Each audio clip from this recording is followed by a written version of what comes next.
স্বৈরাচার আমলে পুলিশ বাহিনীকে দলীয়করণ করা হয়েছে। পুলিশ অবৈধ আদেশ পালন করতে গিয়ে জনরোষের শিকার হয়েছে বলে জানিয়েছেন প্রধান উপদেষ্টা ডক্টর মোহাম্মদ ইউনূস। পুলিশের মনোবল ফিরিয়ে আনতে প্রণোদনা সহ নানা পদক্ষেপ গ্রহণ করা হয়েছে বলে জানান অন্তর্বর্তী সরকারের প্রধান উপদেষ্টা।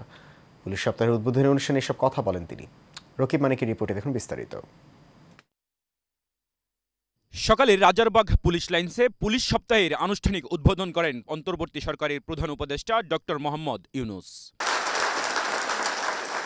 উদ্বোধনী ভাষণে প্রধান উপদেষ্টা বলেন, স্বৈরাচার সরকার বিগত 15 বছরে পুলিশ বাহিনীকে ধ্বংস করে গেছে, দলীয়করণ করে অবৈধ আদেশ পালন করিয়েছে। বিগত 16 বছরে পুলিশ জনগণের মধ্যে যে দূরত্ব সৃষ্টি হয়েছে সেই দূরত্ব কমিয়ে আনা,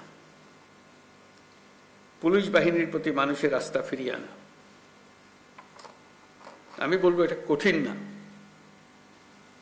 একবার সে আন্তরিক পরিবেশ সৃষ্টি হলে এই বন্ধন অটুট থাকবে। আমাদের সমাজ যে একটা সুশৃঙ্খল সমাজ সেটা প্রমাণিত হবে। আমাদের সবাই মিলে একটা সর্বাত্মক প্রচেষ্টা হবে যেন মানুষ এবং পুলিশের মধ্যে দূরত্ব আমরা গুছিয়ে ফেলতে পারি। মানুষ পুলিশকে দেখলেই তাকে বন্ধু হিসেবে বরণ করে নিতে এগিয়ে আসে।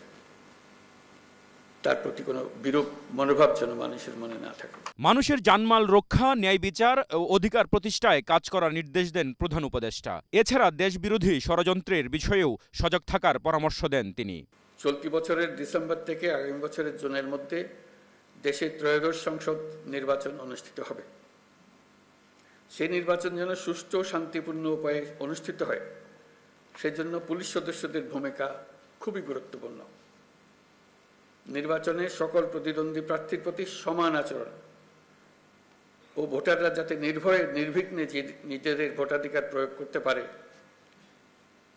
সেই পরিবেশ নিশ্চিত করা আপনাদের এবং আমাদের সর্বোচ্চ দায়িত্ব।